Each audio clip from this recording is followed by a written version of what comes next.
Hello प्यारे students, कैसे हैं आप लोग। उम्मीद करता हूं सब मस्त होंगे, आपकी पढ़ाई मस्त चल रही होगी, क्योंकि भाई आपको हर रोज मिल रहा है मस्त स्टडी मटेरियल आपके एग्जाम के पॉइंट ऑफ व्यू से।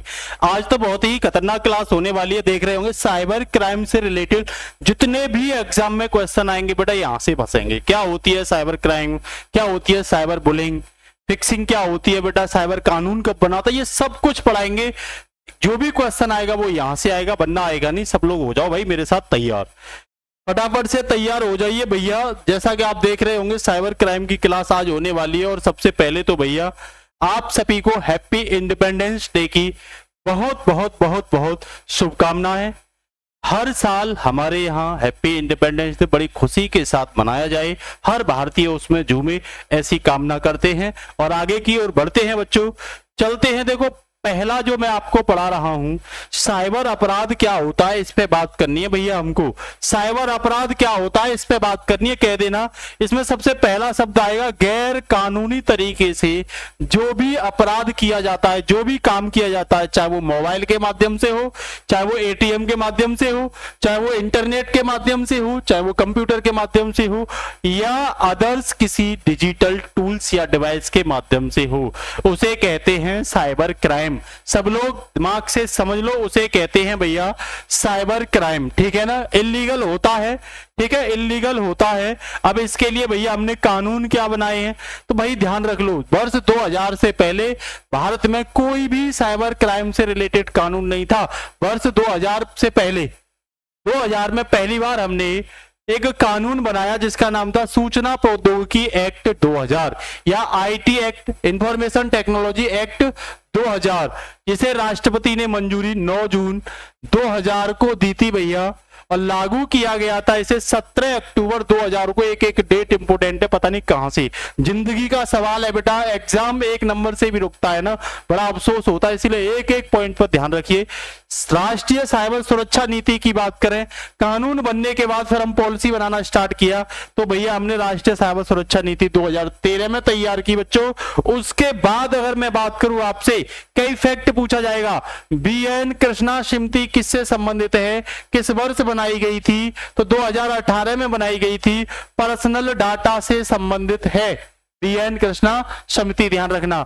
उसके साथ भारत का पहला साइबर पुलिस स्टेशन पूछे किस राज्य में है, कर्नाटक में खोला गया था, कर्नाटक में। और कर्नाटक में सिटी कौन सी थी, बेंगलुरु थी। आपको यह बताना है बेंगलुरु सिटी को और क्या कहा जाता है, किसकी राजधानी कहा जाता है, आपको कमेंट में बताना है। कह रहा भारत का ऐसा राज्य जिसने अपने जिले में एक साथ साइबर पुलिस स्टेशन खोले थे, महाराष्ट्र था जिसने अपने जिलों में साइबर पुलिस स्टेशन खोले थे। यूपी में पहला साइबर अपराध पुलिस स्टेशन की बात करें तो भैया नोएडा में है और लखनऊ में है, ध्यान रखना इस चीज को। ठीक है, उसके बाद अगर मैं बात करूं आपसे अगले पॉइंट की, तो भैया आपसे पूछ लेगा अंतरराष्ट्रीय स्तर पे क्या भैया अंतरराष्ट्रीय स्तर पे कोई साइबर से रिलेटेड कन्वेंशन है, बिल्कुल है, बुडापेस्ट कन्वेंशन 2001। भैया क्वेश्चन आपसे, बुडापेस्ट किसकी राजधानी है, आपसे ये क्वेश्चन है मेरा बेटा, बुडापेस्ट किसकी राजधानी है, संबंध किससे है इस कन्वेंशन का बेटा, तो ये कब आई थी, 2001 में आई थी। और इसका संबंध है बच्चों साइबर अपराध से, भैया इसका संबंध है साइबर अपराध से। और कह रहा भारत ने अभी तक इस पर क्या नहीं किए भाई, हस्ताक्षर नहीं किए, भारत ने नहीं अभी इसे क्या किया, हस्ताक्षर किया। ठीक है, इसके साथ ही अगर मैं आपसे बात करूं आईटी एक्ट की कई धाराएं हैं, पूछ ली जाती हैं, डायरेक्ट चर्चा में भी रहती हैं। ठीक है ना, आईटी एक्ट की धारा 66A में बताया गया है भाई साइबर अपराध क्या होता है, उसमें साइबर अपराध दिया गया है। धारा 69A में क्या है, 69A पूछ लेगा, आईटी एक्ट 2000 की 69A में क्या है, तो भैया किसी भी कंप्यूटर संसाधन के माध्यम से किसी सार्वजनिक जानकारी को रोकने से देश की एकता और अखंडता को खतरा होता है तो उसे अपराध माना जाएगा, उसे अपराध माना जाएगा बच्चों। ऑनलाइन तरीके से किसी भी कंप्यूटर संसाधन के माध्यम से बात कर रहा है, वो कोई भी हो, पीसी हो, टैब हो, कुछ भी हो भैया। ठीक है, आगे आ जाइए भैया, इसके बाद आगे आइए, धारा 66C की बात करें तो बेईमानी से किसी व्यक्ति के इलेक्ट्रॉनिक हस्ताक्षर का और पासवर्ड का आप यूज करते हो, इलेक्ट्रॉनिक हस्ताक्षर और पासवर्ड का आप यूज करते हो तो ये अपराध की श्रेणी में आता है और धारा 66 के तहत आपको दंड का प्रावधान किया जाता है। भैया धारा 67 और 67A, 67 और 67A ध्यान रखना, इंटरनेट के माध्यम से आप अश्लील सामग्री प्रकाशित करते हो तो इसे भैया 67 और 67A के तहत क्या माना जाएगा, अपराध माना जाएगा। दिमाग में भर लो, एक एक लास्ट तक देखना, ये क्वेश्चन आपके लिए भाई कंफर्म होने जा रहा है, ठीक है ना, इसीलिए लास्ट तक देखना और क्लास अच्छी लगे शेयर करना। धारा 66 की बात करूं तो धोखाधड़ी के इरादे से कंप्यूटर को क्या करते हैं भैया, हैक कर लेते हैं। कई बार नहीं देखा, कंप्यूटर हैक कर लिया और उसका डेटा बेटा धोखाधड़ी करते हैं उसके साथ, ठीक है ना, तो ये 66 के तहत अपराध है। धारा 66A की बात करूं तो भैया सुप्रीम कोर्ट ने इसे असंवैधानिक करार दिया था और सोशल मीडिया पर जितनी भी आप भड़काऊ भाषण, उत्तेजक भाषण या अन्य पोस्ट डालते हो तो भैया 66A के तहत अपराध माना जाएगा।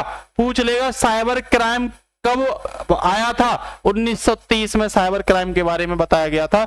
हमारे यहाँ साइबर क्राइम की बात करें तो 1900। चच्चू पोर्टल किससे रिलेटेड है भैया, ऑनलाइन धोखाधड़ी से बचने के लिए चच्चू पोर्टल है, इस पर सभी जानकारियां आपको मिलती हैं, किस तरीके से ऑनलाइन आपके साथ धोखा होता है। संचार साथी पोर्टल, जो फोन खो जाते हैं तो खोए हुए फोन को ब्लॉक करने से रिलेटेड है भैया, खोए हुए फोन को ब्लॉक कर देते हैं, उससे संबंधित है संचार सारथी पोर्टल। डिजिटल इंटेलिजेंस प्लेटफॉर्म की बात करें तो इसे DIP कहते हैं, ध्यान रखना क्या कहते हैं, पूछे DIP क्या है, सीधा सीधा बोल देना, डिजिटल इंटेलिजेंस प्लेटफॉर्म। ऑपरेशन मेघ चक्र 2 क्या है भैया, तो CBI द्वारा साइबर अपराध को रोकने के लिए ऑपरेशन मेघ चक्र 2 बनाया गया था। साइबर दोस्त ट्विटर अकाउंट किससे संबंधित है आपसे पूछे तो गृह मंत्रालय द्वारा चलाया गया था और एक क्राइम के प्रति, साइबर क्राइम, साइबर अपराध के प्रति जागरूकता फैलाने से संबंधित है, ठीक है भैया। आगे आ जाइए, राष्ट्रीय साइबर अपराध समन्वय केंद्र कहां पे है, तो सीधा जवाब देना भैया, राष्ट्रीय साइबर अपराध समन्वय केंद्र कहां है, दिल्ली में है। ऐसा राज्य जहां सभी जिलों में साइबर अपराध स्टेशन है तो भैया वो अपना उत्तर प्रदेश है। क्या है, अपना उत्तर प्रदेश है। यूपी साइबर क्राइम मुख्यालय कहां पे है, तो भैया ये यूपी का पहला मुख्यालय था, कहां था, लखनऊ था, उत्तर प्रदेश की राजधानी लखनऊ था। आ जाइए भैया, कुछ महत्वपूर्ण शब्दावली हैं जो डायरेक्ट पूछी जाती हैं बहुत सारे एग्जाम में। ऑपरेटर, कंप्यूटर ऑपरेटर का एग्जाम आता है तुम्हारे, ये पुलिस के एग्जाम में पूछी जाएंगी।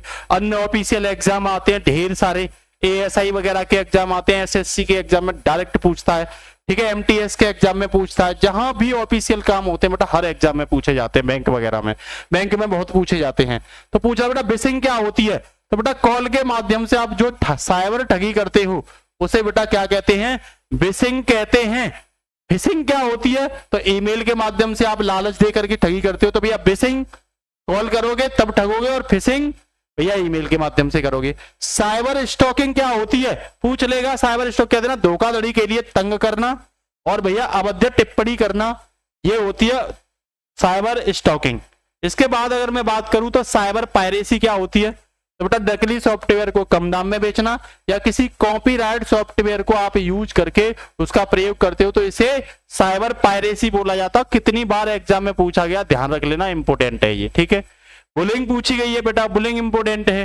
बुलिंग क्या होती है, तो बेटा सोशल मीडिया जैसे फेसबुक, ट्विटर वगैरह पर, व्हाट्सएप वगैरह से आप गंदे कमेंट भेजते हो, धमकी देते हो और तंग करते हो तो इसे बुलिंग कहते हैं। बुलिंग भी बेटा अपराध की श्रेणी में आता है, ध्यान रख लेना। लॉजिक बम्ब क्या होता है, कह रहा किसी निश्चित तारीख विशेष घटना में ऐसे प्रोग्राम को क्या कर देते हैं, एक्टिव कर देते हैं, इसे हम क्या बोलते हैं, लॉजिक बम्ब कहते हैं।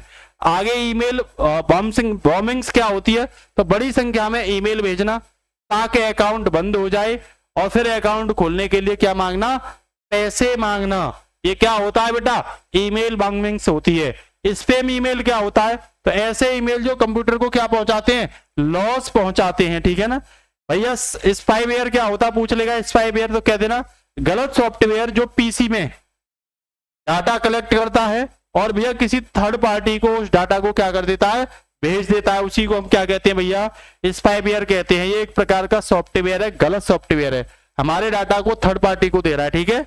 आगे चलिए भैया, मेलवेयर क्या होता है? तो भैया ये जो हैकर्स होते हैं सॉफ्टवेयर को वो यूज करते हैं और डाटा चुराते हैं, पीसी को लॉस पहुंचाते हैं, ईमेल के द्वारा ये क्या किया जाता है, वितरित किया जाता है, अवांछित विज्ञापन करते हैं ये, ठीक है ना, और सिस्टम को धीमा कर देते हैं और हैकिंग कर देते हैं। कई बैंक सिस्टम को भी ये क्या कर देता है, हैंग कर देता है। मालवेयर को कई बार आपने चर्चा में भी सुना होगा, यूक्रेन में भी आपने सुना होगा चर्चा में। एडवेयर क्या होता है बेटा, शब्द इंपोर्टेंट है। तो ये ऐसे वेबसाइट पर आता है जो दिखने में तो ऐसा लगता है कि भाई लीगल है, वैध है, लेकिन जैसे ही आप क्लिक करोगे तो ये खुद ही इंस्टॉल हो जाएगा और इंस्टॉल होकर के आपके सिस्टम को क्या करेगा, लॉस पहुंचाएगा। उसे बेटा एडवेयर कहते हैं। तो इससे भी आप क्या रहिए, बच के रहिए भैया, ठीक है, इससे बच के रहिए। डाटा डिडलिंग क्या होती है भाई, आपसे पूछेगा डाटा डिडलिंग क्या होती है, कह देना किसी के पर्सनल डाटा को बिना अनुमति के क्या कर देना, बदल देना, किसी का पर्सनल डाटा और आपने चेंज कर दिया वो, तो भैया इसे क्या बोलोगे आप, इसे डाटा डिडलिंग बोलोगे। साइबर स्टॉकिंग क्या होती है, तो किसी व्यक्ति पर नजर रखना और उसकी व्यक्तिगत सूचना अगर आपको प्राप्त हो जाए तो फिर उसका एक्सप्लॉयटेशन करना, शोषण करना, उसकी व्यक्तिगत सूचना के माध्यम से आप क्या करते हो, उसका शोषण बहुत देखा जाता है। ये स्पूफिंग क्या होता है, कह रहा कोई फर्जी व्यक्ति बनकर डाटा चोरी करता है और भैया एक प्रकार से कह सकते हैं दोस्त बनकर के डाटा का क्या करता है, चोरी करता है, कि मैं उसका दोस्त हूं, ये हूं, वो डाटा चुरा लेता है, ठीक है। इसके बाद अगर मैं बात करूं भैया ब्लैक हेट हैकर क्या होता है, तो कह देना पैसे कमाने के लिए गैर कानूनी काम करने वाला ब्लैक हेट हैकर होता है ऑनलाइन के माध्यम से।